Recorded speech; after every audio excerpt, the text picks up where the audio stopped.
ಇವತ್ತು ನಾವು ದೇವರ ವಾಕ್ಯವನ್ನ ಏನನ್ನ ಧ್ಯಾನ ಮಾಡ್ತಾ ಇದ್ದೀವಿ ಅಂತಂದ್ರೆ, ಪಾಪ ಎಲ್ಲಿ ಪ್ರಾರಂಭ ಆಯಿತು, ಅಲ್ಲಿಂದ ಎಲ್ಲಿಗೋಯ್ತು, ಆ ಪಾಪ ಅಲ್ಲಿಂದ ಮತ್ತೆ ಎಲ್ಲಿಗೋಯ್ತು, ಮತ್ತೆ ಆ ಪಾಪಕ್ಕೆ ಯೇಸು ಕ್ರಿಸ್ತನು ಏನು ಮಾಡಿದ್ರು ಅನ್ನುವಂಥ ಅಂಶದ ಮೇಲೆ ಇವತ್ತು ನಾವು ದೇವರ ವಾಕ್ಯವನ್ನ ಧ್ಯಾನ ಮಾಡ್ತಾ ಹೋಗ್ತೇವೆ. ಹಲ್ಲೆಲೂಯಾ.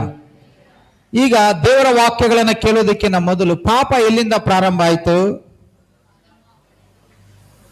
ಪಾಪ ಎಲ್ಲಿಂದ ಪ್ರಾರಂಭ ಆಯಿತು? ಎಷ್ಟು ಜನ ನೀವು ಆದಾಮನಿಂದ ಪಾಪ ಪ್ರಾರಂಭ ಆಯಿತು ಅಂತ ಹೇಳ್ತೀರಾ? ಎಷ್ಟು ಜನ ಆದಾಮನಿಂದ ಪಾಪ ಪ್ರಾರಂಭ ಆಯಿತು ಅಂತ ಒಪ್ಕೊಳ್ತೀರಾ? ಎಲ್ಲಿಂದ ಪಾಪ ಪ್ರಾರಂಭ ಆಗಿದ್ದು? ಎಲ್ಲಿ? ಆದಾಮನಿಂದನ? ಸರ್ಪದಿಂದನ? ಮತ್ತೆ ಎಲ್ಲ ಗಂಡಸ್ರ ಮೇಲೆ ಚೆನ್ನಾಗಿ ಕೂತ್ರಿಸ್ತಾರೆ, ಆದಾಮ ಆದಾಮ ಅಂತ. ಯಾರು ಹೆಂಗಸ್ರ ಹೆಸರೇ ಹೇಳಿಲ್ಲ. ಅವ್ವಯಿಂದನ? ಆದಾಮನಿಂದನೂ ಅಲ್ಲ, ಅವಳಿಂದನೂ ಅಲ್ಲ, ಸರ್ಪನಿಂದನೂ ಅಲ್ಲ. ಪಾಪ ಪ್ರಾರಂಭ ಆಗಿದ್ದೆ ಪರಲೋಕದಲ್ಲಿ ದೇವರು ಸೃಷ್ಟಿಸಿದಂಥ ಲೂಸಿಫರ್ ಅನ್ನುವಂಥ ಒಬ್ಬ ದೂತನ ಮೂಲಕವಾಗಿ ಪಾಪ ಪ್ರಾರಂಭ ಆಗುತ್ತೆ. ಗೊತ್ತಾ ನಿಮ್ಗೆ? ಆ ಲೂಸಿಫರ್ ಯಾವ ಕಡೆಯಿಂದ ಪಾಪವನ್ನ ಪ್ರಾರಂಭ ಮಾಡ್ತಾನೆ ಅಂತ ನಾವು ಬೈಬಲಲ್ಲಿ ನೋಡಿದ್ರೆ, ಅವನು ಉತ್ತರ ದಿಕ್ಕಿನಿಂದ, ಉತ್ತರ ದಿಕ್ಕು. ಪರಲೋಕ ಯಾವ ದಿಕ್ಕಲ್ಲಿದೆ ಗೊತ್ತಾ ನಿಮ್ಗೆ? ಪರಲೋಕ ಯಾವ ದಿಕ್ಕಲ್ಲಿದೆ ಗೊತ್ತಾ ನಿಮ್ಗೆ? ಪರಲೋಕ ದೇವರ ಸಿಂಹಾಸನ ಮತ್ತೆ ಪಾಪ ಪ್ರಾರಂಭ ಆಗಿದ್ದು ಎಲ್ಲನೂ ಉತ್ತರ ದಿಕ್ಕಿಂದ. ನಾವು ಏಷಾಯನ ಬರೆದಂಥ ಪ್ರವಾದನೆ ಪುಸ್ತಕವನ್ನ ನಾವು ತೆಗೆಯೋದಾದ್ರೆ, ಏಷಾಯನ ಬರೆದಂಥ ಪ್ರವಾದನೆ ಪುಸ್ತಕ 14ನೇ ಅಧ್ಯಾಯ 13ನೇ ವಾಕ್ಯವನ್ನ ಈ ಸಮಯದಲ್ಲಿ ನಾವು ಓದ್ಕೊಳ್ಳೋಣ. ಏಷಾಯ 14:13. ನೀನು ನಿನ್ನ ಮನಸ್ಸಿನಲ್ಲಿ ನಾನು ಆಕಾಶಕ್ಕೆ ಹತ್ತಿ ಉತ್ತರ ದಿಕ್ಕಿನಲ್ಲಿ ಕಟ್ಟೆ ಕಡೆ ಇರುವ ಸುರಣಗಣ ಪರ್ವತದಲ್ಲಿ ನನ್ನ ಸಿಂಹಾಸನವನ್ನು ದೇವರ ನಕ್ಷತ್ರಗಳ ಮೇಲೆ ಏರಿಸಿ ಆಸೀನನಾಗುವೆನು. ಸೈತಾನನೇನೆಂದುಕೊಳ್ತಾ ಇದ್ದಾನೆ? ಏಷಾಯನ ಪ್ರವಾದನೆ ಪುಸ್ತಕ 14ನೇ ಅಧ್ಯಾಯದಲ್ಲಿ ಉತ್ತರ ದಿಕ್ಕಿನಲ್ಲಿ ಏನಿದೆ ಅಂತೆ? ಉತ್ತರ ದಿಕ್ಕಿನಲ್ಲಿ ಇರುವಂತ ದೇವರ ನಕ್ಷತ್ರಗಳಿಗಿಂತ ನಾನು ಮೇಲೆ ಆಸೀನನಾಗಬೇಕು, ದೇವರ ಒಂದು ಸಿಂಹಾಸನದ ಮೇಲೆ ನಾನು ಕುಳಿತುಕೋಬೇಕು ಅಂತೇಳಿ ಸೈತಾನನ್ನು ಪರಲೋಕದಲ್ಲಿಯೇ ದೇವರ ವಿರುದ್ಧವಾಗಿ ಕೆಟ್ಟ ಆಲೋಚನೆಯನ್ನ ಮಾಡಿ ಪಾಪವನ್ನ ಪ್ರಾರಂಭವನ್ನ ಮಾಡ್ತಾನೆ. ಪಾಪ ಉತ್ತರ ದಿಕ್ಕಿನಿಂದ ಪ್ರಾರಂಭ ಆಗುತ್ತೆ. ಎಲ್ಲಿಂದ ಪ್ರಾರಂಭ ಆಗುತ್ತೆ? ಪಾಪ ಎಲ್ಲಿಂದ ಪ್ರಾರಂಭ ಆಯಿತು? ಪಾಪ ಎಂಗತ್ಲಿಂದ ಸ್ಟಾರ್ಟ್ ಆಯಿடுச்சு? North side. ಇನ್ನ ఉత్తరం ఇంకా పాపము ప్రారంభమైందంట. ఉత్తర దిక్కును ఇంకా అర్థమవుతుందా? అర్థ ಆಗ್ತಾ ಇದೆಯಾ? ಎಲ್ಲಿಂದ ಪಾಪ ಪ್ರಾರಂಭ ಆಯಿತು? ಉತ್ತರ ದಿಕ್ಕಿನಲ್ಲಿ ಇದ್ದಂತ ದೇವರ ಸಿಂಹಾಸನದ ಮೇಲೆ ಕಣ್ಣಿಟ್ಟು ಲೂಸಿಫರ್ ಅನ್ನು ಪಾಪವನ್ನ ಪ್ರಾರಂಭವನ್ನ ಮಾಡ್ತಾನೆ. ಅದೇ ಲೂಸಿಫರ್ ಅನ್ನು ದೇವರು ಆದಾಮನನ್ನ ಅವಳನ್ನ ಉಂಟು ಮಾಡಿದಾಗ ಆ ಸೈತಾನನು ಏನು ಮಾಡ್ತಾನಂತೆ? ಸರ್ಪದ ದೇಹದ ಒಳಗಡೆ ಅದೇ ಸೈತಾನನು ಹೋಗಿ ಆ ಸರ್ಪದ ಮೂಲಕವಾಗಿ ಆದಾಮನ ಬಳಿಯಲ್ಲಿ, ಅವಳ ಬಳಿಯಲ್ಲಿ ಮಾತನಾಡ್ತಾನೆ. ಅರ್ಥ ಆಗ್ತಾ ಇದೆ ನಿಮ್ಗೆ? ಪಾಪ ಎಲ್ಲಿಂದ ಪ್ರಾರಂಭ ಆಗಿದ್ದು? ಇಲ್ಲ, ನಾನು ನೋಡ್ತಾ ಇದ್ದೀರಾ? ಪಾಪ ಎಲ್ಲಿಂದ ಪ್ರಾರಂಭ ಆಗಿದ್ದು? ಉತ್ತರ ದಿಕ್ಕಿಂದ ಪ್ರಾರಂಭ ಆಗಿ ಎಲ್ಲಿಗೆ ಬರುತ್ತೆ? ಆದಾಮನ ಬಳಿಗೆ ಮತ್ತೆ ಅವಳ ಬಳಿಗೆ ಬರುತ್ತೆ. ಆ ಉತ್ತರ ದಿಕ್ಕಿನಲ್ಲಿನೇ ದೇವರ ಸಿಂಹಾಸನ ಇದೆ ಅಂತೇಳಿ ಕೀರ್ತನೆ 48ನೇ ಕೀರ್ತನೆ 2ನೇ ವಾಕ್ಯದಲ್ಲಿ ಸಹ ನಾವು ನೋಡ್ತೇವೆ. ಕೀರ್ತನೆ 48ನೇ ಕೀರ್ತನೆ 2ನೇ ವಾಕ್ಯ ನಮಗೆ ಈ ರೀತಿಯಾಗಿ ಹೇಳುತ್ತೆ. ಕೀರ್ತನೆ 48:2.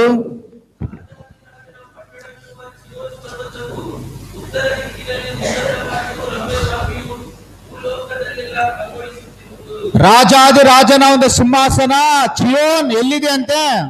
ಉತ್ತರ ದಿಕ್ಕಿನಲ್ಲಿ ಇದೆ. ಹಲ್ಲೆಲೂಯಾ. ಈ ಉತ್ತರ ದಿಕ್ಕಿಂದ ಪಾಪ ಪ್ರಾರಂಭ ಆಗಿ ಆ ಪಾಪ ಅವಳ ಬಳಿಯಲ್ಲಿ ಬಂದು ಅವಳಿಂದ ಆದಾಮನ ಬಳಿಗೆ ಹೋಗಿ ಆದಾಮನಿಂದ ಎಲ್ಲಿಗೆ ಬಂತು? ಆದಾಮನಿಂದ ಎಲ್ಲಿಗೆ ಬಂತು? ನಮ್ಮೆಲ್ಲರ ಹೃದಯದೊಳಗಡೆ ಬಂದಿದೆ. ಅರ್ಥ ಆಗ್ತಾ ಇದೆಯಾ? ಪಾಪ ಎಲ್ಲಿಂದ ಪ್ರಾರಂಭ ಆಗಿದ್ದು? ಪಾಪ ಎಲ್ಲಿಂದ ಪ್ರಾರಂಭ ಆಗಿದ್ದು? ಉತ್ತರ ದಿಕ್ಕಿಂದ ಪ್ರಾರಂಭ ಆಗಿ ಅವಳ ಬಳಿಗೆ ಹೋಗಿ, ಅವಳಿಂದ ಆದಾಮನ ಬಳಿಗೆ ಹೋಗಿ, ಆದಾಮನ ಮೂಲಕವಾಗಿ ಈಗ ನಮ್ಮೆಲ್ಲರ ಹೃದಯದೊಳಗಡೆ ಆ ಪಾಪ ಅನ್ನುವಂಥದ್ದು ಬಂದಿದೆ. ಬೈಬಲ್ ಹೇಳುತ್ತೆ, ಮತ್ತಾಯನ ಬರೆದಂತ ಸುವಾರ್ತೆ 15ನೇ ಅಧ್ಯಾಯ 19ನೇ ವಾಕ್ಯ, ಮನುಷ್ಯನು ತಿನ್ನುವಂತ ಊಟದಿಂದ ಮನುಷ್ಯನು ಪಾಪಿ ಆಗೋದಿಲ್ಲ. ಮನುಷ್ಯನ ಹೃದಯದ ಒಳಗಡೆಯಿಂದ ಬರುವಂತ ಆಲೋಚನೆಗಳೇ ಮನುಷ್ಯನನ್ನ ಪಾಪಿಯನ್ನಾಗಿ ಮಾಡಿದೆ. ಓದಿ ಮತ್ತಾಯ 15:19. ಏಕೆಂದರೆ ಮನುಷ್ಯರೊಳಗಿಂದ ಕೆಟ್ಟ ಆಲೋಚನೆ, ಕೊಲೆ, ಆಧಾರ, ಸುಳ್ಳುಗಾರಿಕೆ, ಕಳ್ಳತನ, ಸುಳ್ಳು ಸಾಕ್ಷಿಗಳು, ಭಯಗಳು ಹೊರಟು ಬರುತ್ತವೆ. ಮನುಷ್ಯನನ್ನು ಕೆಡಿಸುವಂತವುಗಳು ಇವೆ. ಆಮೆನ್. ಆಮೇನ್. ಮನುಷ್ಯನ ಹೃದಯದ ಒಳಗಡೆಯಿಂದ ಈ ಎಲ್ಲಾ ಪಾಪಗಳು ಬರುತ್ತೆ. ಮನುಷ್ಯನ ಹೃದಯ ಇವತ್ತು ಏನಾಗಿದೆ ಅಂತಂದ್ರೆ ಒಂದು ಪಾಪಕ್ಕೆ ಒಂದು ಫ್ಯಾಕ್ಟರಿ ಆಗೋಗಿದೆ. ಎಷ್ಟು ದೊಡ್ಡ ಫ್ಯಾಕ್ಟರಿ ಆಗಿದೆ ಅಂತಂದ್ರೆ, ನೀವು ರೋಮಪುರಕ್ಕೆ ಬರೆದ ಪತ್ರಿಕೆಯಲ್ಲಿ 1ನೇ ಅಧ್ಯಾಯ 28ನೇ ವಾಕ್ಯ 29 30ನೇ ವಾಕ್ಯಗಳನ್ನ ನೀವು ಓದಿದ್ರೆ ಅಲ್ಲಿ ಮನುಷ್ಯನು ಮಾಡುವಂತ ಸಕಲ ವಿಧವಾದ ಪಾಪಗಳು ಅಲ್ಲಿ ಬರೆಯಲ್ಪಟ್ಟಿವೆ. ರೋಮಪುರಕ್ಕೆ ಬರೆದ ಪತ್ರಿಕೆ 1:28 29 28 29 30 31 ನೀವು ಓದಿದ್ರೆ ಅಲ್ಲಿ ಎಷ್ಟು ವಿಧವಾದ ಪಾಪಗಳು, ಅನೇಕ ವಿಧವಾಗಿರುವಂತ ಪಾಪಗಳು ಅಲ್ಲಿ ಬರೆಯಲ್ಪಟ್ಟಿದೆ. ಅವತ್ತು ಪಾಪ ಪ್ರಾರಂಭ ಆಗಿ, ಉತ್ತರ ದಿಕ್ಕಿನಲ್ಲಿ ಪಾಪ ಪ್ರಾರಂಭ ಆಗಿ ಆದಾಮನ ಬಳಿಗೆ ಬಂದು, ಆದಾಮನಿಂದ ಈಗ ನಮ್ಮ ಹೃದಯದ ಒಳಗಡೆ ಆ ಪಾಪ ಬಂದಿದೆ. ಈಗ ನಾವು ಪಾಪ ಮಾಡ್ತೀವಿ. ನಾವು ಮಾಡುವಂತ ಪಾಪ ನಮ್ಮಿಂದ ಎಲ್ಲಿಗೋಗುತ್ತೆ? ನಾವು ಮಾಡುವಂತ ಪಾಪ ನಮ್ಮಿಂದ ಎಲ್ಲಿಗೋಗುತ್ತೆ? ನಾವು ಮಾಡುವಂತ ಪಾಪಗಳು ಶಾಪಗಳಾಗಿ ನಮ್ಮ ಮಕ್ಕಳಿಗೆ ಬರುತ್ತೆ. ಆದ್ರೆ ಈಗ ನಾವು ಪಾಪ ಮಾಡ್ತೀವಲ್ಲ, ಈಗ ನಮ್ಮ ಪಾಪ ನಮ್ಮ ಬಾಯಿಯಿಂದ ಹೊರಗಡೆ ಬಂತು, ನಮ್ಮ ಶರೀರದಿಂದ ಹೊರಗಡೆ ಬಂದ್ಮೇಲೆ ಎಲ್ಲಿಗೋಗುತ್ತೆ ಅಂತ ಆ ಪಾಪ? ನರಕಕ್ಕೆ ಹೋಗುತ್ತಾ ಪಾಪ? ಈಗ ಉತ್ತರ ದಿಕ್ಕಲ್ಲಿ ಪಾಪ ಪ್ರಾರಂಭ ಆಗಿ ಎಲ್ಲಿಗೆ ಬಂತು? ಅವಳ ಹತ್ರ ಬಂತು. ಅವಳಂದ ಎಲ್ಲಿಗೋಯ್ತು? ಆದಾಮನ ಹತ್ರ ಹೋಯ್ತು. ಆದಾಮನ ಹತ್ರ ಇಂದ ನಮ್ಮೆಲ್ಲರಿಗೂ ಬಂತು. ಈಗ ನಮ್ಮ ಹತ್ರ ಇಂದ ಎಲ್ಲಿಗೋಗುತ್ತೆ ಪಾಪ? ಈಗ ನಮ್ಮ ಹತ್ರ ಇಂದ ಎಲ್ಲಿಗೋಗುತ್ತೆ ಪಾಪ? ಯಾರಾದ್ರು ಉತ್ತರ ಹೇಳ್ತಾರೆ? ಈಗ ನಮ್ಮ ಹತ್ರ ಇದೆಯಲ್ಲ ಪಾಪ, ನಾವು ಪಾಪ ಮಾಡ್ತೀವಿ. ಆ ಪಾಪ ಮಾಡಿದ್ಮೇಲೆ ಪಾಪ ಹೊರಗಡೆ ಬರ್ತದೆ. ನಮ್ಮ ಹೃದಯ ಫ್ಯಾಕ್ಟ್ರಿ ಆಗೋಗಿದೆ, ಅಲ್ಲಿ ಉತ್ಪತ್ತಿ ಆಗ್ತಾನೆ ಇರ್ತದೆ ಪಾಪ. ಫ್ಯಾಕ್ಟ್ರಿಗಳಲ್ಲಿ ಈಗ ಮೊಬೈಲ್ ಫ್ಯಾಕ್ಟ್ರಿಯಲ್ಲಿ ಮೊಬೈಲ್ ಖಾಲಿ ಆಗ್ತಾ ಅವ್ರು ಏನ್ ಮಾಡ್ತಾ ಇರ್ತಾರೆ? ಮೊಬೈಲ್ ಅನ್ನು ಉತ್ಪತ್ತಿ ಮಾಡ್ತಾನೆ ಇರ್ತಾರೆ. ಈಗ ಪಾಪ ಪ್ರಾರಂಭ ಆಗಿ ನಮ್ಮ ಹೃದಯದೊಳಗಡೆ ಬಂದ್ಬಿಡ್ತು. ನಮ್ಮ ಹೃದಯವನ್ನ ಪಾಪ ಏನ್ ಮಾಡ್ಬಿಡ್ತು? ಫ್ಯಾಕ್ಟ್ರಿ ಮಾಡ್ಬಿಡ್ತು. ಈಗ ನಮ್ಮ ಹೃದಯದಲ್ಲಿ ಪಾಪಗಳು ಹೊರಗಡೆ ಬರ್ತಾನೆ ಇರ್ತದೆ. ಅದು ಬಂದು ಎಲ್ಲಿಗೂ ಹೋಗುತ್ತೆ? ಈಗ ಮೊಬೈಲ್ ಕಂಪನಿಯಲ್ಲಿ ಇರುವಂತ ಫೋನ್ ನಾವು ತಗೊಳ್ತೀವಿ. ಫೋನ್ ಫ್ಯಾಕ್ಟ್ರಿಯಿಂದ ಹೊರಗಡೆ ಬಂದ ಮೇಲೆ ಅಂಗಡಿಗೆ ಹೋಗುತ್ತೆ, ಅಂಗಡಿಯಲ್ಲಿ ಸೇಲ್ ಮಾಡ್ತಾರೆ, ಮತ್ತೆ ಅದನ್ನ ಮನುಷ್ಯನು ಕೊಂಡುಕೊಳ್ತಾನೆ, ಯೂಸ್ ಮಾಡ್ತಾನೆ, ಕೆಟ್ಟೋದ್ಮೇಲೆ ಅದನ್ನು ಬಿಸಾಕ್ತಾನೆ. ಹಂಗೆ ಮನುಷ್ಯನ ಹೃದಯದೊಳಗಡೆಯಿಂದ ಈಗ ಪಾಪ ಬರ್ತಾ ಇದೆ, ಉತ್ಪತ್ತಿ ಆಗ್ತಾನೆ ಇದೆ. ದಿನಾ ಪಾಪಗಳು ಮನುಷ್ಯನ ಹೃದಯ ಉತ್ಪತ್ತಿ ಆಗುತ್ತೆ. ಆ ಉತ್ಪತ್ತಿ ಆದಂತ ಪಾಪ ಮನುಷ್ಯನ ಬಾಯಿಯಿಂದ ಹೊರಗಡೆ ಬಂದ ಮೇಲೆ ಎಲ್ಲಿಗೆ ಹೋಗುತ್ತೆ? ಗೊತ್ತಿದೆಯಾ ಯಾರಿಗಾದ್ರು? ಮನುಷ್ಯನ ಯೋಚನೆ ಮಾಡಿದ್ರೆ ಯಾವಾಗಾದ್ರೂ ನಿಮ್ಮ ಹೃದಯದಿಂದ ಪಾಪ ಹೊರಗಡೆ ಬಂದ್ಮೇಲೆ ಎಲ್ಲಿಗೋಗುತ್ತೆ? ನಾವು ಬೈಬಲ್ ಅನ್ನ ಓದೋದಾದ್ರೆ ಕೀರ್ತನೆಗಳು 90ನೇ ಕೀರ್ತನೆ 8ನೇ ವಾಕ್ಯವನ್ನ ನಾವು ಓದ್ಕೊಳ್ಳೋಣ. ಕೀರ್ತನೆ 90ನೇ ಕೀರ್ತನೆ 8ನೇ ವಾಕ್ಯ.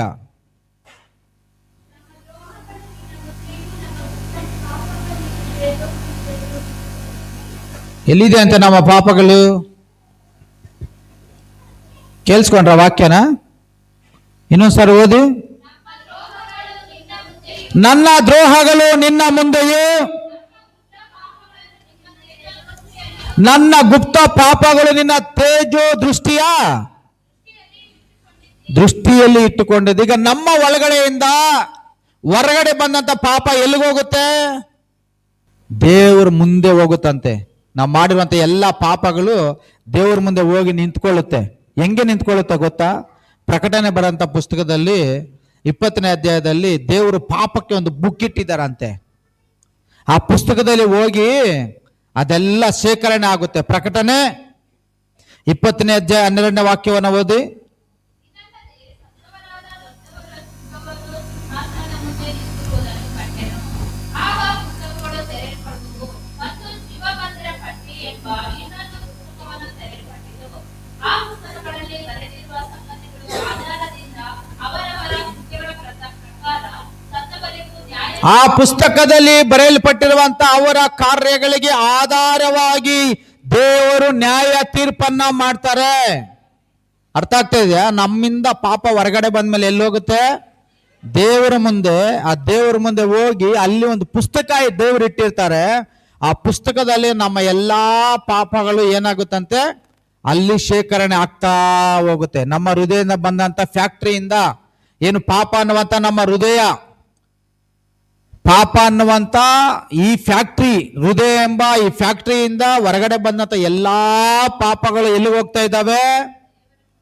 ದೇವರ ಮುಂದೆ ಹೋಗಿ ನಿಂತ್ಕೊಳ್ಳುತ್ತೆ. ನೋಡು, ನಿನ್ನ ಸ್ವರೂಪದಲ್ಲಿ ಉಂಟು ಮಾಡಲ್ಪಟ್ಟಂತ ಮನುಷ್ಯ, ನಿನ್ನ ಸ್ವರೂಪದಲ್ಲಿ ಉಂಟು ಮಾಡಲ್ಪಟ್ಟಂತ ಈ ಒಬ್ಬ ಸ್ತ್ರೀ, ಈ ಪುರುಷ ಈ ಪಾಪವನ್ನ ಮಾಡಿದ್ದಾರೆ ಅಂತೇಳಿ ಎಲ್ಲಾ ಪಾಪಗಳು, ಒಂದೇ ಪಾಪ ಅಲ್ಲ, ಎಲ್ಲಾ ಪಾಪಗಳು ಹೋಗಿ ದೇವರ ಮುಂದೆ ನಿಂತ್ಕೊಳ್ಳುತ್ತಂತೆ. ಯಾಕೆ ದೇವರ ಮುಂದೆ ನಿಂತ್ಕೊಳ್ಳೋದು? ಉತ್ತರ ದಿಕ್ಕಿನಲ್ಲಿ ದೇವರಿಂದ ರೂಪಿಸಲ್ಪಟ್ಟಂತ ದೇವದೂತನು ದೇವರ ವಿರುದ್ಧವಾಗಿ ದೇವರ ಸಿಂಹಾಸನದ ಬಳಿಯಲ್ಲಿಯೇ ಅವನು ಪಾಪವನ್ನ ಪ್ರಾರಂಭ ಮಾಡಿದ್ದು. ಎಲ್ಲಿ? ದೇವರ ಸಿಂಹಾಸನದ ಬಳಿಯಲ್ಲಿ ಅವನು ಪಾಪವನ್ನ ಪ್ರಾರಂಭ ಮಾಡಿದ್ದು. ಈ ಪಾಪ ಅಲ್ಲೋಗಿ ಇಲ್ಲೋಗಿ ನಮ್ಮ ಹೃದಯದಿಂದ ಇನ್ನೊಬ್ಬರ ಹತ್ರ ಹೋಗಿ, ಅವ್ರ ಹತ್ರದಿಂದ ಇನ್ನೊಬ್ಬರ ಹತ್ರಕ್ಕೆ ಹೋಗಿ, ಅವ್ರ ಹತ್ರದಿಂದ ಇನ್ನೊಬ್ಬರ ಹತ್ರಕ್ಕೆ ಹೋಗಿ ಲಾಸ್ಟ್ಗೆ ದೇವರ ಸಿಂಹಾಸನದ ಮುಂದೆ ಹೋಗಿ ನಿಂತ್ಕೊಳ್ಳುತ್ತೆ.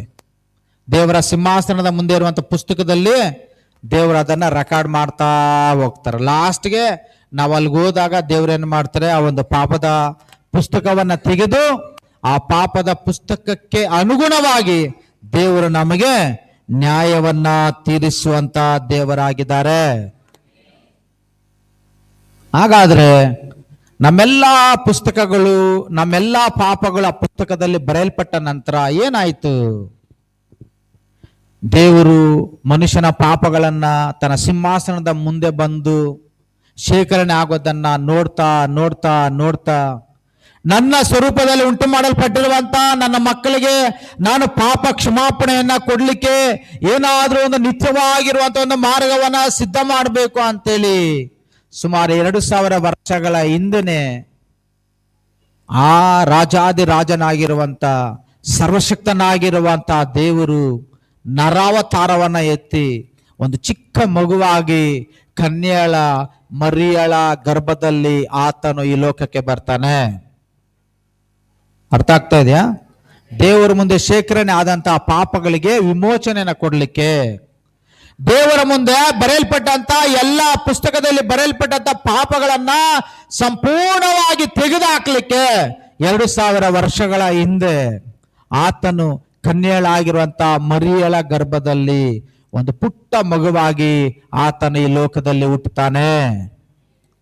ಕರ್ತನಲ್ಲಿರುವಂತಹ ಪ್ರೀತಿಯ ಸಹೋದರ ಸಹೋದರಿ, ಆತನ ಈ ಲೋಕದಲ್ಲಿ ಹುಟ್ಟಿ ಸುಮಾರು 33.5 ವರ್ಷಗಳ ಕಾಲ ಆತನ ಈ ಲೋಕದಲ್ಲಿ ಜೀವಿಸಿ ಯಾವ ಪಾಪವನ್ನು ಮಾಡದೆ, ಯಾವ ಪಾಪಕ್ಕೂ ಆತನು ಸಿಕ್ಕಿ ಹಾಕಿಕೊಳ್ಳದೆ ಆತನೇನ್ ಮಾಡ್ತಾನೆ? ಶಿಲುಬೆಯನ್ನ ಹೊತ್ಕೊಂಡು ಶಿಲುಬೆಯಲ್ಲಿ ನಮ್ಮ ಪಾಪಗಳನ್ನ ಆತನು ತನ್ನ ಬೆನ್ನ ಹಿಂದೆ ಹೊತ್ಕೊಳ್ತಾನೆ.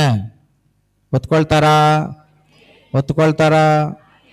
ಯೆಶಾಯನ ಬರೆದ ಪ್ರವಾದನೆ ಪುಸ್ತಕದಲ್ಲಿ ನಾವು ನೋಡಬಹುದು, ನಾವು ಮಾಡಿರುವಂತ ಅಪರಾಧಗಳ ನಿಮಿತ್ತವಾಗಿ ಆತನನ್ನ ಶಿಲುಬೆಗೆ ಹಾಕ್ತಾರೆ. ಆತನು ನಮ್ಮ ಅಪರಾಧಗಳನ್ನ ಆತನು ಹೊತ್ಕೊಳ್ತಾನೆ.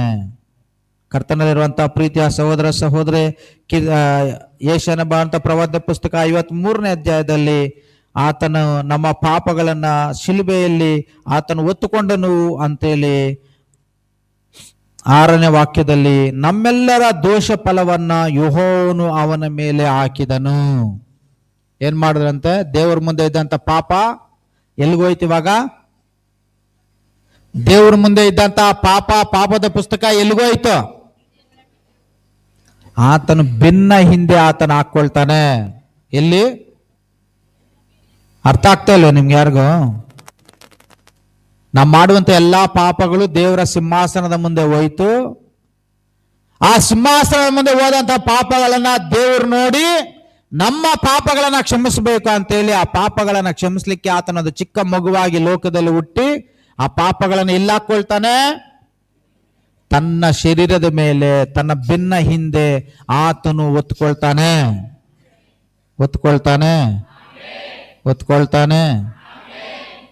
ಯೆಶಾಯನು ಬರೆದಂತ ಪ್ರವಾದನೆ ಪುಸ್ತಕದಲ್ಲಿ ನಾವು 38ನೇ ಅಧ್ಯಾಯ 17ನೇ ವಾಕ್ಯವನ್ನು ಒಂದ್ಸಾರಿ ಓದಿ.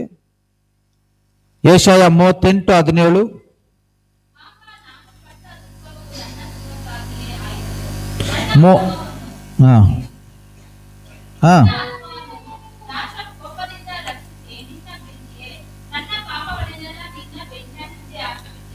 ದೇವ್ರೇನ್ ಮಾಡಿದ್ರಂತೆ? ನಮ್ಮೆಲ್ಲ ಪಾಪಗಳನ್ನ ದೇವ್ರೇನ್ ಮಾಡಿದ್ರಂತೆ? ಆ ಪಾಪವನ್ನ ಏನ್ ಮಾಡಿದ್ರಂತೆ?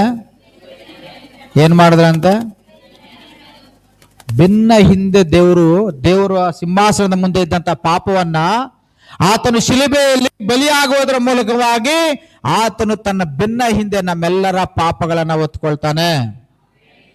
ಈಗ ಬೆನ್ನ ಹಿಂದೆ ಹೊತ್ಕೊಂಡ್ರು ಪಾಪ ಅಲ್ಲಿ ಹಂಗೆ ಇದೆ. ಪಾಪ ಪುಸ್ತಕದಲ್ಲಿ ಬರೆಯಲ್ಪಟ್ಟಿತ್ತು, ಹಂಗೆ ಇತ್ತು.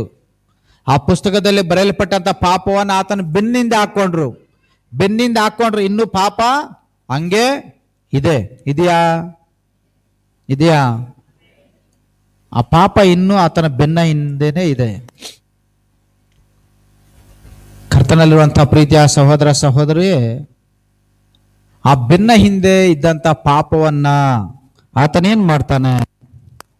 ಆ ಬೆನ್ನ ಹಿಂದೆ ಇದ್ದಂತ ಪಾಪವನ್ನ ಆತನು ತನ್ನ ಬೆನ್ನ ಹಿಂದೆಯಿಂದ ಪೂರ್ವಕ್ಕೂ ಪಶ್ಚಿಮಕ್ಕೂ ಎಷ್ಟು ದೂರ ಇದೆಯೋ ಅಷ್ಟು ದೂರ ಆ ಪಾಪವನ್ನ ಆತನು ಬಿಸಾಕ್ತಾನೆ ಅಂತ ಹೇಳಿ ಕೀರ್ತನೆ 103ನೇ ಕೀರ್ತನೆಯಲ್ಲಿ 12ನೇ ವಾಕ್ಯದಲ್ಲಿ ನಾವು ನೋಡ್ತೇವೆ. ಏನ್ ಮಾಡ್ತಾನೆ ಆ ಪಾಪವನ್ನ? ಕೀರ್ತನೆ 103ನೇ ಕೀರ್ತನೆ 12ನೇ ವಾಕ್ಯ, ಪೂರ್ವಕ್ಕೂ ಪಶ್ಚಿಮಕ್ಕೂ ಎಷ್ಟು ದೂರವೋ ನಮ್ಮ ದ್ರೋಹಗಳನ್ನ ನಮ್ಮಿಂದ ತೆಗೆದು ಹಾಕಿದನು. ಹಲ್ಲೆಲೂಯಾ. ತನ್ನ ಬೆನ್ನ ಹಿಂದೆ ಹಾಕೊಂಡು ಆತನು ಶಿಲುಬೆಯಲ್ಲಿ ಬಲಿಯಾಗಿ ನಮ್ಮೆಲ್ಲರ ಪಾಪಗಳಿಗೆ ಆತನು ತನ್ನ ರಕ್ತವನ್ನ ಕ್ರಯವಾಗಿ ಕೊಟ್ಟು ಆ ಪಾಪವನ್ನ ಪೂರ್ವಕ್ಕೂ ಪಶ್ಚಿಮಕ್ಕೂ ಎಷ್ಟು ದೂರ ಇದೆಯೋ ಅಷ್ಟು ದೂರ ಆತನು ಪಾಪವನ್ನ ನಮ್ಮಿಂದ ತೆಗೆದು ಬಿಸಾಕಿದ್ದಾನೆ. Hallelujah, hallelujah. ಕರ್ತನಲ್ಲಿರುವಂತಹ ಪ್ರೀತಿಯ ಸಹೋದರ ಸಹೋದರಿಯೇ, ದೇವರು ಆಬೇಲನನ್ನ ಕಾಯಿನನ್ನ ಮಾತನಾಡಕ್ಕೆ ಬಂದಾಗ ಕಾಯಿನನು ಮಾಡಿದಂತ ಯಜ್ಞವನ್ನ ದೇವರು ಅಂಗೀಕಾರ ಮಾಡದೆ ಮೆಚ್ಚದೆ ಏಬೇಲನ ಮಾಡಿದಂತ ಕಾಣಿಕೆಯನ್ನ ದೇವರು ಅಂಗೀಕಾರ ಮಾಡಿದ್ರಿಂದ ಕಾಯಿನನಿಗೆ ಕೋಪ ಬಂದು ಆಬೇಲನನ್ನ ಸಾಯಿಸಾಕ್ತಾನೆ. ಆಗ ದೇವರು ಕಾಯಿನನ ಬಳಿಯಲ್ಲಿ ಬಂದು ಕೇಳಿದಾಗ ನಿನ್ನ ತಮ್ಮ ಎಲ್ಲಿ ಅಂದಾಗ ಕಾಯಿನನ್ ಏನ್ ಹೇಳ್ತಾನೆ? ನನ್ನ ತಮ್ಮನಿಗೆ ನಾನೇನು ಕಾವಲುಗಾರನ ನನಗೆ ಗೊತ್ತಿಲ್ಲ ಅಂತ. ಆಗ ದೇವ್ರು ಏನ್ ಹೇಳ್ತಾರೆ? ನಿನ್ನ ತಮ್ಮನ ರಕ್ತ ಭೂಮಿಯಿಂದ ನನ್ನನ್ನ ಕೂಗ್ತಾ ಇದೆ. ದೇವರು ಕಾಯಿನನಿಗೇನಂತ ಹೇಳಿರ್ತಾರೆ? ನಿನ್ನನ್ನ ಪಾಪ ಹಿಡಿಬೇಕು ಅಂತೇಳಿ ನಿನ್ಗೆ ಕಾಯ್ತಾ ಇದೆ ಅಂತೇಳಿ ಆತನು ತನ್ನ ತಮ್ಮನನ್ನ ಸಾಯಿಸಾಕೋದಕ್ಕಿಂತ ಮುಂಚೆನೆ ಆದಿಕಾಂಡ 4ನೇ ಅಧ್ಯಾಯದಲ್ಲಿ 7ನೇ ವಾಕ್ಯದಲ್ಲಿ ನಾವು ನೋಡ್ತೀವಿ. ಬಾಗಿಲಲ್ಲಿ ಪಾಪವು ನಿನ್ನನ್ನು ಹಿಡಿಯಬೇಕೆಂದು ಹೊಂಚಿಕೊಂಡಿರುವುದು, ಆದರೂ ನೀನು ಅದನ್ನ ವಶ ಮಾಡಿಕೊಳ್ಳಬೇಕು.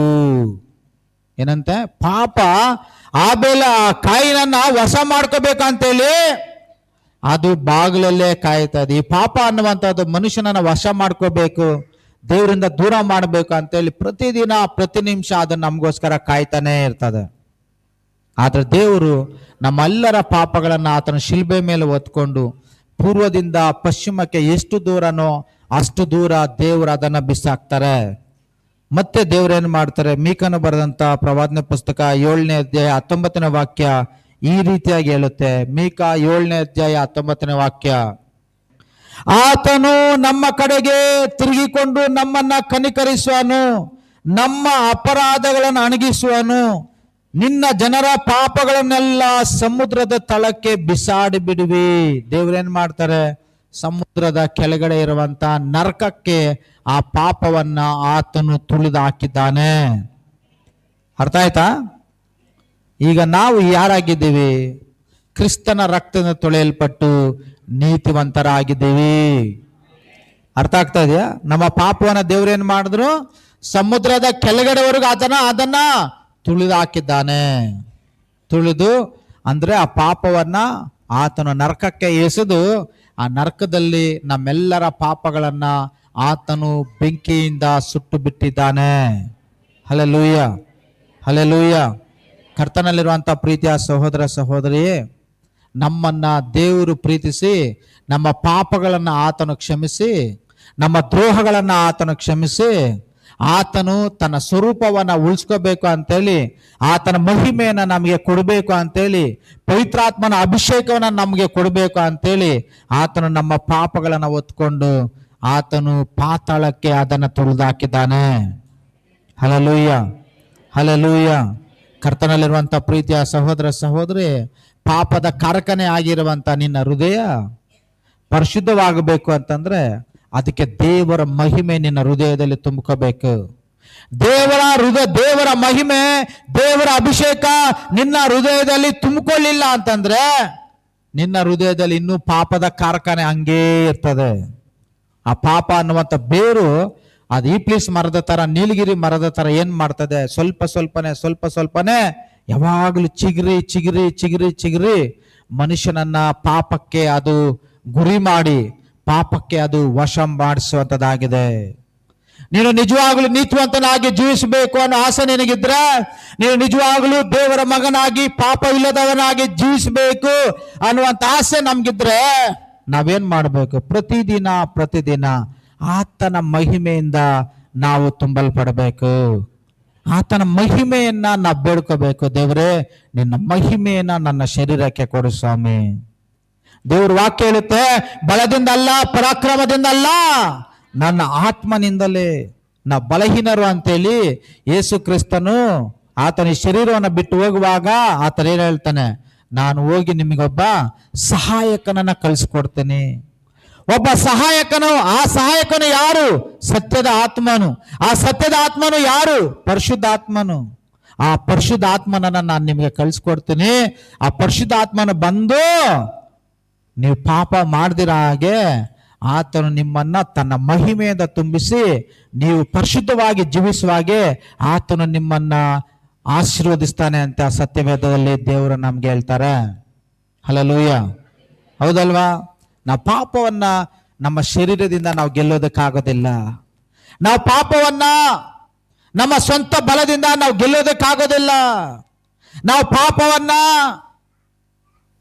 ಬಿಟ್ಟು ಇರೋದಕ್ಕೂ ಆಗೋದಿಲ್ಲ. ಯಾಕಂದ್ರೆ ಮನುಷ್ಯನಲ್ಲಿ ಪಾಪದ ಸ್ವಭಾವ ಇದೆ, ಪಾಪದ ಬೇರಿದೆ. ಅದಕ್ಕೆ ಆ ಪಾಪದಿಂದ ಹೊರಗಡೆ ಬರಬೇಕು. ಆ ಪಾಪದ ಬೇರು ಕೀಳಲ್ಪಡಬೇಕು ಅಂತಂದ್ರೆ ನೀನೇನು ಮಾಡಬೇಕು? ಪವಿತ್ರಾತ್ಮನಿಂದ ಪ್ರೇರೇಪಿಸಲ್ಪಟ್ಟವನಾಗಿ ಪವಿತ್ರಾತ್ಮನ ಅಭಿಷೇಕವನ್ನ ನಾವು ಹೊಂದ್ಕೋಬೇಕಾಗಿದೆ. ಆಮೇನ್. ಅರ್ಥ ಆಗ್ತಾ ಇದೆಯಾ ನಿಮಗೆ? ಅರ್ಥ ಆಗ್ತಾ ಇದೆಯಾ? ನಾವೇನ್ ಮಾಡ್ಬೇಕು? ಪಾಪವನ್ನ ಗೆಲ್ಲಬೇಕು ಅಂತಂದ್ರೆ ಪವಿತ್ರಾತ್ಮ ಭರಿತರಾಗಬೇಕು. ಏನಾಗಬೇಕು? ಅದಕ್ಕೆ ಅಪೊಸ್ತಲನಾದ ಪೌಲನು ರೋಮಪುರಕ್ಕೆ ಬರೆದ ಪತ್ರಿಕೆಯಲ್ಲಿ 12ನೇ ಅಧ್ಯಾಯದಲ್ಲಿ ಆತನು 11ನೇ ವಾಕ್ಯ ಈ ರೀತಿಯಾಗಿ ಹೇಳ್ತಾನೆ. 12ನೇ ಅಧ್ಯಾಯ 11ನೇ ವಾಕ್ಯ, ಜಾಗ್ರತೆ ಬೇಕಾದಲ್ಲಿ ಆಲಸ್ಯವಾಗಿರದೆ ಆಸಕ್ತ ಚಿತ್ತರಾಗಿದ್ದು ಕರ್ತನ ಸೇವೆಯನ್ನ ಮಾಡುವರಾಗಿರ್ರಿ. ಇದು ಕನ್ನಡದಲ್ಲಿ ಏನಿದೆ ಅಂದ್ರೆ ಜಾಗ್ರತೆ ಬೇಕಾದಲ್ಲಿ ಆಲಸ್ಯವಾಗಿರಬೇಡಿ ಅಂತ. ಅದೇ ತಮಿಳಲ್ಲಿ ಏನಿದೆ ಅಂತಂದ್ರೆ, ಏನಿದೆ ತಮಿಳಲ್ಲಿ? ಆವಿಲೆ ಅಣಲಾಯಿರುಂಗ ಅಂತ. ಆವಿಲೆ ಅಣಲಾಯಿರುಂಗ ಅಂತಂದ್ರೆ ಆತ್ಮದಲ್ಲಿ ಬೆಂಕಿಯಾಗಿರ್ರಿ. ಹಲ್ಲೆಲೂಯ. ಅರ್ಥ ಆಗ್ತಾ ಇದೆಯಾ? ಆವಿಲೆ ಅಣಲಾಯಿರಂಗ ಅನ್ಸ ತಮಿಳಲ್ಲಿದೆ. ತಮಿಳಲ್ಲಿ ಆ ಮಾತಿಗೆ ಅರ್ಥ ಏನಪ್ಪ ಅಂತಂದ್ರೆ, ಆತ್ಮದಲ್ಲಿ ನೀವು ಬೆಂಕಿ ಆಗಿರ್ಬೇಕಂತ. ಯಾವಾಗಲೂ ಬೆಂಕಿ ಆಗಿರ್ಬೇಕು ಅಂತಂದ್ರೆ ನಾವು ಪವಿತ್ರಾತ್ಮ ಭರಿತರಾಗಿರ್ಬೇಕು. ಯಾವಾಗಲೂ ನಾವು ಯಾವಾಗಲೂ ಪವಿತ್ರಾತ್ಮ ಭರಿತರಾಗಿದ್ದಾಗ ಮಾತ್ರನೇ ಪಾಪವನ್ನ ಜಯಿಸ್ಲಿಕ್ಕೆ ಸಾಧ್ಯ. ಹಲ್ಲೆಲೂಯಾ. ಇಲ್ಲ ಅಂತಂದ್ರೆ ಪಾಪ ಕಂಟಿನ್ಯೂ ಆಗಿ ನಮ್ಮ ಹೃದಯದಿಂದ ಹೊರಗಡೆ ಬರ್ತಾನೆ ಇರ್ತದೆ. ದೇವ್ರ ಮುಂದೆ ಹೋಗಿ ನಿಂತ್ಕೊಳ್ತಾ ಇರ್ತದೆ. ಆಗ ದೇವರು ನಮ್ಮನ್ನ ನೋಡಿ ಪಶ್ಚಾತ್ತಾಪ ಪಡ್ತಾನೆ. ನಾನು ಇವ್ರಿಗಾಗಿ ಶಿಲುಬೆಯಲ್ಲಿ ಬಲಿಯಾಗಿದ್ದೀನಿ, ನಾನು ಇವ್ರಿಗಾಗಿ ಶಿಲುಬೆಯ ಮರಣವನ್ನು ಹೊತ್ಕೊಂಡಿದ್ದೀನಿ, ಇವ್ರಿಗಾಗಿ ನನ್ನ ಬೆನ್ನ ಹಿಂದೆ ಇವರ ಪಾಪಗಳನ್ನೆಲ್ಲ ಹೊತ್ಕೊಂಡಿದ್ದೀನಿ. ಆದ್ರೆ ಇವರ ಹೃದಯ ಅನ್ನುವಂಥ ಪಾಪದ ಕಾರ್ಖಾನೆ ಇನ್ನೂ ನಾಶವಾಗಲಿಲ್ಲ. ಇವರ ಹೃದಯದಲ್ಲಿರುವಂಥ ಪಾಪಗಳು ಉಕ್ತಾನೆ ಇದ್ದಾವೆ ಅಂತೇಳಿ ದೇವರು ನಮ್ಮ ವಿಷಯದಲ್ಲಿ ಆತನು ಬೇಸರ ಮಾಡಿಕೊಳ್ಳುವನಾಗಿದ್ದಾನೆ. ನಿನ್ನ ಹೃದಯದಿಂದ ಬಂದಿರುವಂಥ ಪಾಪ ದೇವ್ರ ಮುಂದೆ ಹೋಗಿ ಯಾವಾಗೂ ನಿಂತ್ಕೊಂಡಿರ್ತದಂತ. ಸೈತಾನನು ಯೋಬನ ವಿಷಯದಲ್ಲಿ ಏನ್ ಮಾಡ್ತಾನೆ? ದೇವ್ರ ಮುಂದೆ ಹೋಗಿ ಸಾಕ್ಷಿಯನ್ನು ಹೇಳ್ತಾನೆ, ದೂರ ಹೇಳ್ತಾನೆ. ಏನಂತ? ನೋಡು, ಯೋಬನನ್ನ ನೋಡಿ, ಯೋಬನ ಇಷ್ಟು ನೀತಿವಂತನಾಗಿರೋದಕ್ಕೆ ಕಾರಣ ಏನು? ನೀನು ಯೋಬನ ಸುತ್ತಲೂ ಹಾಕಿರುವಂತ ಬೇಲಿನೇ ಅಲ್ವಾ? ಆ ಬೇಲಿನ ತೆಗೀರಿ, ನಿಜವಾಗಲೂ ಯೋಬನು ಪಾಪ ಮಾಡ್ತಾನೆ ಇಲ್ಲ ನೋಡ್ರಿ ಅಂತೇಳಿ ಪಾಪ ಮಾಡದೇ ಇದ್ರು ಸಹ ಯೋಬನ ಮೇಲೆ ಸಾಕ್ಷಿ ಹೇಳುವಂತ ಸೈತಾನನು ಇನ್ನು ಪ್ರತಿದಿನ ಪಾಪ ಮಾಡುವಂತ ನಮ್ಮ ಮೇಲೆ ಹೋಗಿ ದೇವ್ರ ಹತ್ರ ಇನ್ನೆಷ್ಟು ದೂರನ ಹೇಳೋದಿಲ್ಲ. ಹೌದಲ್ವಾ? ಪಾಪ ಮಾಡುವಂತ ನಮ್ಮೆಲ್ಲರ ಮೇಲೆ ಸೈತಾನನು ಪ್ರತಿದಿನ ಹೋಗಿ ದೂರ ಹೇಳ್ತಾ ಇರ್ತಾನೆ. ಕರ್ತನಲ್ಲಿರುವಂತ ಪ್ರೀತಿಯ ಸಹೋದರ ಸಹೋದರಿಯೇ, ನಿನ್ನ ಪಾಪಗಳನ್ನ ಆತನು ಶಿಲುಬೆಯಲ್ಲಿ ಹೊತ್ಕೊಂಡು ಪಾಪಕ್ಕೆ ಕ್ರಯವನ್ನ, ತನ್ನ ರಕ್ತವನ್ನ ಕೊಟ್ಟು ಆತನು ನಮ್ಮನ್ನ ಬಿಡಿಸಿದ್ದಾನೆ ಅಂತೇಳಿ 1 ಕೊರಿಂಥದವರಿಗೆ ಬರೆದ ಪತ್ರಿಕೆಯಲ್ಲಿ 6ನೇ ಅಧ್ಯಾಯದಲ್ಲಿ 23ನೇ ವಾಕ್ಯ ನಮಗೆ ಈ ರೀತಿಯಾಗಿ ಹೇಳುತ್ತೆ. 1 ಕೊರಿಂಥ 6ನೇ ಅಧ್ಯಾಯ 20ನೇ ವಾಕ್ಯ. ನೀವು ನಿಮ್ಮ ಸ್ವಂತ ಸೊತ್ತಲ್ಲ, ನೀವು ಕ್ರಯಕ್ಕೆ ಕೊಳ್ಳಲ್ಪಟ್ಟವರು. ಆದ ಕಾರಣ ನಿಮ್ಮ ದೇಹದಲ್ಲಿ ದೇವರ ಪ್ರಭಾವವನ್ನ ಪ್ರಕಾಶಪಡಿಸರೇ. ಹಲ್ಲೆಲೂಯಾ. ಏನಂತೆ? ನಾವು ನಮ್ಮ ಸ್ವಂತ ಸೊತ್ತಲ್ಲ, ಯೇಸು ಕ್ರಿಸ್ತನ ರಕ್ತದಿಂದ ಕ್ರಯಕ್ಕೆ ಕೊಳ್ಳಲ್ಪಟ್ಟಂತವರು ನಾವೇನ್ ಮಾಡಬೇಕು? ನನ್ನ ದೇಹದಲ್ಲಿ ದೇವರ ಮಹಿಮೆಯನ್ನ ಪ್ರಕಾಶಪಡಿಸಬೇಕು. ದೇವರ ಮಹಿಮೆಯನ್ನ ನಮ್ಮ ಶರೀರದಲ್ಲಿ ನಾವು ಯಾವಾಗಲೂ ದೇವರ ಮಹಿಮೆಯಿಂದ ತುಂಬಲ್ಪಟ್ಟಿರ್ಬೇಕು. ಅರ್ಥ ಆಗ್ತಾ ಇದೆಯಾ? ಅದಕ್ಕೆ ಅವಾಗಲೇ ನಾವು ವಾಕ್ಯ ಓದಿದ್ವಿ. ರೋಮಪುರಕ್ಕೆ ಬಂದ ಪತ್ರಿಕೆ 3ನೇ ಅಧ್ಯಾಯ 23ನೇ ವಾಕ್ಯದಲ್ಲಿ ಏನ್ ಹೇಳ್ತಾ ಇದೆ? ಎಲ್ಲರೂ ಪಾಪವನ್ನ ಮಾಡಿ ವಾಕ್ಯ ಕೇಳುವಾಗ ತಲೆ ಎತ್ತಿ ವಾಕ್ಯವನ್ನ ಶ್ರದ್ಧೆಯಿಂದ ಭಕ್ತಿಯಿಂದ ಕೇಳಬೇಕು. 100ಕ್ಕೆ 60ರಷ್ಟು ಜನ ಯಾಕೆ ಎಲ್ಲ ತಲೆ ಇವರೆಲ್ಲ ಪಾಪ ಮಾಡೋರು ಹಂಗೆ ತಲೆ ಬಗ್ಸ್ಕೊಂಡು ಇರ್ತಾರೆ. ಈಗ ನಾವೇನಾದ್ರೂ ತಪ್ಪು ಮಾಡಿದಾಗ ನಾವೇನ್ ಮಾಡ್ತೀವಿ ಹೇಳಿ? ತಲೆ ಬಗ್ಸ್ಕೊಂಡೇ ನಿಂತ್ಕೊಂಡಿರ್ತೀವಿ. ಯಾಕಂದ್ರೆ ತಪ್ಪು ಮಾಡಿರ್ತೀವಿ ನಾವು. ಹಂಗೆ ವಾಕ್ಯ ಕೇಳುವಾಗ ಅಷ್ಟೇ, ಯಾರು ತಪ್ಪು ಮಾಡಿರ್ತಾರೋ, ಯಾರಲ್ಲಿ ಇನ್ನೂ ಪಾಪದ ಕಾರ್ಖಾನೆ ಹಂಗೆ ಇದೆ, ಅವ್ರಿಂಗೆ ತಲೆ ಬಗ್ಗಿಸ್ಕೊಂಡೇ ಇರ್ತಾರೆ. ಅದಕ್ಕೆ ನಿನ್ನ ಒಂದು ಕಾರ್ಖಾನೆಯನ್ನ ಯೇಸು ಕ್ರಿಸ್ತನ ಈಗಾಗಲೇ ತೆಗೆದಾಕಿದ್ದಾನೆ. ನಿನ್ನನ್ನು ನೀತಿವಂತನಾಗಿ ದೇವರು ಮಾಡಿದ್ದಾರೆ. ನಿನ್ನ ಪಾಪವನ್ನ ಪೂರ್ವದಿಂದ ಪಶ್ಚಿಮಕ್ಕೆ ಎಷ್ಟು ದೂರನ ಅಷ್ಟು ದೂರ ಆತನ ಬಿಸಾಕಿದ್ದಾನೆ. ಸಮುದ್ರದ ಕೆಳಗಡೆ ಪಾತಾಳ ಲೋಕಕ್ಕೆ ಆತನ ನಮ್ಮ ಪಾಪವನ್ನು ತುಳಿದಾಕಿದ್ದಾನೆ. ಮತ್ತೆ ಯಾಕೆ ನಮ್ಗೆ ಭಯ? ನಾವು ತಲೆ ಎತ್ತಿ ದೇವರ ಮಕ್ಕಳ ತರ ದೇವರ ವಾಕ್ಯವನ್ನ ನಾವು ಧೈರ್ಯವಾಗಿ ಕೇಳುವಾಗ ಆ ವಾಕ್ಯ ನಿನ್ನ ಹೃದಯದೊಳಗಡೆ ಹೋಗಿ ಅದು ಕ್ರಿಯೆ ಮಾಡುವಂಥದ್ದಾಗಿದೆ. ಆಮೇನ್. Hallelujah, hallelujah. ದೇವರ ವಾಕ್ಯ ನಿನ್ನ ಹೃದಯದಲ್ಲಿ ನಿವಾಸಿಸಬೇಕು ಅನ್ನೋ ಆಸೆ ನಿನಗಿದ್ರೆ, ದೇವರ ಮಹಿಮೆ ನಿನ್ನ ಹೃದಯವನ್ನು ತುಂಬಿಸಲ್ಪಡಬೇಕು ಅನ್ನೋ ಆಸೆ ನಿನಗಿದ್ರೆ, ಪವಿತ್ರಾತ್ಮನ ಶಕ್ತಿ ನಿನ್ನ ಹೃದಯದೊಳಗಡೆ ಸದಾಕಾಲ ಜೀವಿಸಬೇಕು ಅನ್ನೋ ಆಸೆ ನಿನಗಿದ್ರೆ, ಮೊದಲು ತಲೆ ಎತ್ತಿ ದೇವರ ವಾಕ್ಯಗಳನ್ನ ಶ್ರದ್ಧೆಯಿಂದ ಭಕ್ತಿಯಿಂದ ನಾವು ಕೇಳುವಾಗ ಆತನು ನಮ್ಮನ್ನ ಆತ್ಮಭರಿತರನ್ನಾಗಿ ಮಾಡುವಂತ ದೇವರಾಗಿದ್ದಾರೆ. ಕರ್ತನಲ್ಲಿರುವಂತ ಪ್ರೀತಿಯ ಸಹೋದರ ಸಹೋದರಿ, ನಿನ್ನ ಪಾಪವನ್ನ ದೇವರು ಪಾತಾಳಕ್ಕೆ ತುಳಿದಾಕಿದ ಮೇಲೆ ಬೈಬಲ್ ಬಹಳ ಸ್ಪಷ್ಟವಾಗಿ ಹೇಳುತ್ತೆ, ಆತನು ನಮ್ಮ ಪಾಪವನ್ನು ಯಾವತ್ತೂ ಜ್ಞಾಪಕ ಮಾಡ್ಕೊಳ್ಳೋದಿಲ್ಲ. ಇಬ್ರಿಯರಿಗೆ ಬರೆದಂತ ಪತ್ರಿಕೆ 10ನೇ ಅಧ್ಯಾಯ 17ನೇ ವಾಕ್ಯವನ್ನ ಈ ಸಮಯದಲ್ಲಿ ನಾವು ಓದೋಣ. ಇಬ್ರಿಯರಿಗೆ ಬರೆದಂತ ಪತ್ರಿಕೆ 10ನೇ ಅಧ್ಯಾಯ 17ನೇ ವಾಕ್ಯ.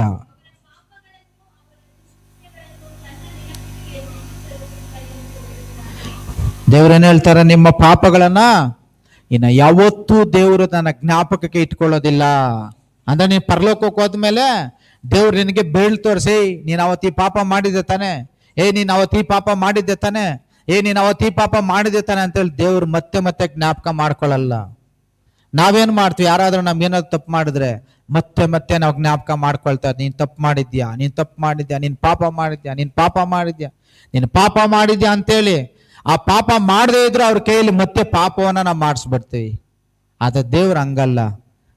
ಆತನು ನಿನ್ನ ಪಾಪವನ್ನ ರೆಕಾರ್ಡ್ ಮಾಡಿಟ್ಟಿದ್ದಾನೆ, ಬುಕ್ಕಲ್ಲಿ ಇಟ್ಟಿದ್ದಾನೆ. ಆದ್ರೆ ನೀನು ಆತನ ಮುಂದೆ ನಿನ್ನ ಪಾಪಗಳನ್ನು ಒಪ್ಕೊಂಡು ಆತನನ್ನು ಅಂಗೀಕರಿಸುವಾಗ, ನಿನ್ನ ಪಾಪಗಳನ್ನ ನೀನು ಒಪ್ಕೊಂಡು ದೇವರ ಮಹಿಮೆ ನನಗೆ ಬೇಕು, ಪವಿತ್ರಾತ್ಮನ ಬೇಕು ಅಂತೇಳಿ ನೀನು ಪ್ರಾರ್ಥನೆ ಮಾಡುವಾಗ ದೇವ್ರೇನು ಮಾಡ್ತಾರೆ ಅಂತ ನಿನ್ನ ಪಾಪವನ್ನ ಯಾವತ್ತೂ ಅವ್ರ ಜ್ಞಾಪಕಕ್ಕೆ ತಗೊಳ್ಳಲ್ಲ, ಮರ್ತೋಗ್ತಾರೆ ಅವರು. ನಾವು 10 ವರ್ಷ ಆಗಿದ್ರು, 15 ವರ್ಷ ಆಗಿದ್ರು, 20 ವರ್ಷ ಆಗಿದ್ರು, 30 ವರ್ಷವಾಗಿದ್ರು ಮತ್ತೆ ಮತ್ತೆ ನಾವೇನ್ ಮಾಡ್ತೀವಿ? ಕೋಳಿ ತಿಪ್ಪೆಯಲ್ಲಿ ಆ ಸಗಣಿಯನ್ನ ಕೆದಕ್ತದಲ್ಲ, ಕೆದಕಿ ಕೆದಕಿ ಕೆದಕಿ ಅದರಲ್ಲಿರುವಂತ ಹುಳುಗಳನ್ನ ಆ ಕೋಳಿ ಯಾವ ರೀತಿಯಲ್ಲಿ ತಿನ್ನುತ್ತೋ ಆ ರೀತಿಯಲ್ಲಿ ನಾವೇನ್ ಮಾಡ್ತೀವಿ? ಪಾಪ ಅನ್ನುವಂಥ ತಿಪ್ಪೆ ಹತ್ರ ಹೋಗ್ಬಿಟ್ಟು ಯಾವಾಗಲೂ ಪಾಪವನ್ನು ಕೆದಕ್ತಾ ಇರ್ತೀವಿ. ಆದ್ರೆ ದೇವರು ಆ ರೀತಿಯಲ್ಲಿ ಕೆದಕುವಂತ ದೇವರಲ್ಲ. ಆತನು ಸಂಪೂರ್ಣವಾಗಿ ಮರೆತೋಗಿ ಆತನು ನಮ್ಮನ್ನ ಕ್ಷಮಿಸಿ ನಾವು ಪರಲೋಕಕ್ಕೆ ಹೋದಾಗ ಆತನು ನಮಗೆ ಬಹುಮಾನವನ್ನ, ಕಿರೀಟವನ್ನ ಕೊಡುವಂತ ದೇವರು ಆತನಾಗಿದ್ದಾನೆ. ಆಮೇನ್. ಅರ್ಥ ಆಗ್ತಾ ಇದೆಯಾ? ನಿನ್ನ ಪಾಪಗಳನ್ನ ಆತನ ಜ್ಞಾಪಕಕ್ಕೆ ತಗೊಳ್ಳಲ್ಲ. ನಿನ್ನ ಪಾಪ, ನೀನ್ ಪಾಪಿ ಅಂತ ದೇವ್ರು ಹೇಳಲ್ಲ. ನಿನ್ನನ್ನು ನೀತಿವಂತನನ್ನಾಗಿ ದೇವ್ರು ನೋಡಿ. ದಾರಿ ತಪ್ಪಿ ಹೋಗಿರುವಂತ ಮಗ ತನ್ನ ತಂದೆಯ ಮನೆಯನ್ನ ಬಿಟ್ಟು ಅವನ ಹಣ ಆಸ್ತಿಯನ್ನೆಲ್ಲ ಕಳ್ಕೊಂಡು ವಾಪಸ್ ಬಂದಾಗ ತಂದೆ ಏನ್ ಮಾಡ್ತಾನೆ? ಅವನಿಗೆ ಸ್ನಾನ ಮಾಡಿಸಿ, ಅವನಿಗೆ ಹೊಸ ಬಟ್ಟೆ ಕೊಟ್ಟು, ಅವನ ಕಾಲಿಗೆ ಚಪ್ಪಲಿಯನ್ನು ಕೊಟ್ಟು, ಅವನಿಗೆ ಉಂಗುರವನ್ನು ಕೊಟ್ಟು, ಒಂದು ಪ್ರಾಣಿಯನ್ನು ಒದಿಸಿ ಹಬ್ಬವನ್ನ ಮಾಡ್ತಾರೆ. ಅವ್ರ ತಂದೆ ಅವ್ರ ಮಗನಿಗೆ ಜ್ಞಾಪಕ ಮಾಡ್ಲಿಲ್ಲ, ನೀನ್ ಪಾಪಿ, ನೀನ್ ತಪ್ಪು ಮಾಡ್ಬಿಟ್ಟು ನನ್ನನ್ನು ಬಿಟ್ಟು ಹೋದೆ, ನೀನ್ ಹಂಗ್ ಮಾಡ್ದೆ, ನೀನ್ ಹಿಂಗ್ ಮಾಡ್ದೆ ಅಂತೇಳಿ ಅವ್ರ ತಂದೆ ಮಗನನ್ನ ಕ್ಷಪಿಸ್ಲಿಲ್ಲ. ಮಗನ ಪಾಪಗಳನ್ನ ತಂದೆ ಜ್ಞಾಪಕ ಮಾಡ್ಕೊಳ್ಳಿಲ್ಲ. ನಮ್ಮ ದೇವರು ಅಷ್ಟೇನೆ. ನಾವು ದೇವರ ಬಳಿಗೆ ಹೋದಾಗ ನಿನ್ನ ಪುಸ್ತಕವನ್ನ ತೆಗಿಬಾರ್ದು, ನಿನ್ನ ಪಾಪಗಳನ್ನ ದೇವರ ಜ್ಞಾಪಕಗಳಲ್ಲಿ ಇಟ್ಕೋಬಾರ್ದು ಅಂತಂದ್ರೆ ನಿನ್ನ ಪಾಪವನ್ನ ನೀನು ಅರಕೆ ಮಾಡಿ ಒಪ್ಕೊಂಡು ಆತನು ನನಗೋಸ್ಕರ, ನನ್ನ ಪಾಪಗಳಿಗೋಸ್ಕರ ಶಿಲುಬೆಯಲ್ಲಿ ಬಲಿಯಾಗಿದ್ದಾನೆ ಅಂತೇಳಿ ಆ ಪಾಪಗಳ ಒಂದು ಕ್ಷಮಾಪಣೆಗಾಗಿ ಪ್ರಾರ್ಥನೆಯನ್ನ ಮಾಡಿ ಅಂಗೀಕಾರ ಮಾಡಿ ಆತನ ರಕ್ತದಿಂದ ನೀನು ತೊಳ್ಕೊಂಡು ಪವಿತ್ರಾತ್ಮ ಭರಿತನಾಗಿ ನೀನು ಜೀವಿಸೋದಾದ್ರೆ ನಿನ್ನ ಪಾಪಗಳನ್ನ ಆತನು ಯಾವತ್ತಿಗೂ ಜ್ಞಾಪಕ ಮಾಡ್ಕೊಳ್ಳೋದಿಲ್ಲ. Hallelujah, hallelujah. ಎಂತ ಒಳ್ಳೆಯ ದೇವರು ನಮ್ಮ ದೇವರಾಗಿದ್ದಾರೆ. ಆತನು ಎಂತ ಸರ್ವಶಕ್ತನಾಗಿರುವಂತ ದೇವರ ಆತನಾಗಿದ್ದಾನೆ. ಆತನಿಗಿಂತ ಒಳ್ಳೆಯವರು ಈ ಲೋಕದಲ್ಲಿ ಬೇರೆ ಯಾರೂ ಇಲ್ಲ. ಆತನನ್ನ ನಂಬ್ರಿ, ಆತನನ್ನ ವಿಶ್ವಾಸಿಸ್ರಿ, ಆತನನ್ನ ನೀವು ನಿಮ್ಮ ರಕ್ಷಕನಾಗಿ ಅಂಗೀಕರಿಸ್ರಿ. ಮನುಷ್ಯನ ಮೇಲೆ ನಂಬಿಕೆ ನಡೆದೆ ದೇವರ ಮೇಲೆ ನಂಬಿಕೆ ಇಡಿ. ಮನುಷ್ಯನ ಮೇಲೆ ನಂಬಿಕೆ ಇಟ್ರೆ ಅದು ವ್ಯರ್ಥ. ದೇವರ ಮೇಲೆ ನಂಬಿಕೆಯನ್ನು ಇಟ್ಟು ದೇವರು ನಮಗೆ ಮಾಡಿರುವಂತ ಈ ಮಹೋಪಕಾರಕ್ಕಾಗಿ ನಾವು ದೇವರಿಗೆ ಕೃತಜ್ಞತೆಯನ್ನು ಸಲ್ಲಿಸ್ತಾ ನಾವು ನೀತಿವಂತರಾಗಿ ಜೀವಿಸೋಣ. ಪ್ರತಿದಿನ ಪವಿತ್ರಾತ್ಮ ಭರಿತರಾಗಿ ನಾವು ಜೀವಿಸೋಣ. ಪ್ರತಿದಿನ ದೇವರಾತ್ಮನ ಸಹಾಯವನ್ನ ನಾವು ಪಡ್ಕೊಳ್ಳೋಣ. ಪ್ರತಿದಿನ ಪವಿತ್ರಾತ್ಮ ಭರಿತರಾಗೋಣ. ದೇವರು ನಿಮ್ಮೆಲ್ಲರನ್ನ ಆಶೀರ್ವದಿಸಲಿ. ನಾವು ಕಣ್ಣುಗಳನ್ನ ಮುಚ್ಚಿ ಪ್ರಾರ್ಥನೆಯನ್ನ ಮಾಡೋಣ. ಪ್ರೀತಿಯುಳ್ಳ ದೇವರೇ, ಸ್ತೋತ್ರ ಕರ್ತನೆ. ಅಪ್ಪ, ನೀವು ನಮ್ಮ ಪಾಪಗಳನ್ನ ಸಂಪೂರ್ಣವಾಗಿ ತೊಳೆದಾಕಿ ಉತ್ತರ ದಿಕ್ಕಿಂದ ಪಾಪ ಪ್ರಾರಂಭ ಆಗಿ ಅವಳ ಬಳಿಗೆ ಬಂದು, ಅವಳಿಂದ ಆದಾಮನ ಬಳಿಗೆ ಬಂದು, ಆದಾಮನಿಂದ ನಮ್ಮೆಲ್ಲರ ಶರೀರಗಳಿಗೆ ಬಂದು ಇವತ್ತು ನಮ್ಮ ಶರೀರಗಳನ್ನ ಪಾಪ ಕಾರ್ಖಾನೆ ಮಾಡ್ಕೊಂಡ್ಬಿಟ್ಟಿದೆ ಅಯ್ಯ. ಆದ್ರೆ ನೀನಾದ್ರೂ ನಮ್ಮ ಪಾಪಗಳನ್ನು ಕ್ಷಮಿಸ್ಲಿಕ್ಕಾಗಿ 2000 ವರ್ಷಗಳ ಹಿಂದೆ ಅಪ್ಪ ಈ ಲೋಕಕ್ಕೆ ಬಂದು ಕಲ್ವಾರಿ ಶಿಲುಬೆಯನ್ನು ಎತ್ಕೊಂಡು ಅಪ್ಪ ಶಿಲುಬೆಯಲ್ಲಿ ನೀನು ದೇವರೇ ನಿನ್ನ ಬೆನ್ನ ಹಿಂದೆ ನಮ್ಮ ಪಾಪಗಳನ್ನು ಹೊತ್ಕೊಂಡು ಪೂರ್ವದಿಂದ ಪಶ್ಚಿಮಕ್ಕೆ ಎಷ್ಟು ದೂರ ಅಷ್ಟು ದೂರ ಬಿಸಾಕಿ ಪಾತಾಳಕ್ಕೆ ಆ ಪಾಪಗಳನ್ನ ತುಳಿದಾಕಿ ನಮ್ಮ ಪಾಪಗಳನ್ನ ಯಾವತ್ತೂ ಜ್ಞಾಪಕ ಮಾಡ್ಕೊಳ್ಳದೆ ನಮ್ಮನ್ನ ಆಶೀರ್ವದಿಸ್ತಾ ಇದೆಯಾ. ಸ್ತೋತ್ರ ಕರ್ತನೆ. ಅಪ್ಪ, ಗಾಡ್ಸಿರೋ ಸಭೆಯಲ್ಲಿ ಯಾರ್ಯಾರು ನಾವು ಪಾಪಗಳಲ್ಲಿದ್ದೀವೋ ಅಪ್ಪ, ನಮ್ಮೆಲ್ಲ ಪಾಪಗಳನ್ನ ನೀನು ಕ್ಷಮಿಸಿ ಅಪ್ಪ, ನಿನ್ನ ರಕ್ತದಿಂದ ನಮ್ಮನ್ನ ತೊಳೆದು ದೇವರೇ ನಮ್ಮನ್ನ ಪರಿಶುದ್ಧರನ್ನಾಗಿ ಮಾಡಿ ಪ್ರತಿದಿನ ಪ್ರತಿ ಕ್ಷಣ ಪವಿತ್ರಾತ್ಮ ಭರಿತರಾಗಿ ನಿನ್ನ ಮಹಿಮೆಗೆ ತುಂಬಲ್ಪಟ್ಟವರಾಗಿ ನಾವು ಜೀವಿಸುವಂತೆ ನಮ್ಗೆ ಸಹಾಯ ಮಾಡಪ್ಪ. ಎಲ್ಲ ಘನ ಮಾನ ಮಹಿಮೆ ನಾವು ನಿಮಗೆ ಸಮರ್ಪಿಸ್ತಾ ಇದ್ದೇವೆ. ನೀವೇ ನಮಗೆ ಸಹಾಯ ಮಾಡಿ ನಡೆಸಬೇಕಾಗಿ ಯೇಸು ಕ್ರಿಸ್ತರ ನಾಮದಲ್ಲಿ ಪ್ರಾರ್ಥಿಸಿ ಬೇಡಿಕೊಳ್ಳುತ್ತೇವೆ ತಂದೆ.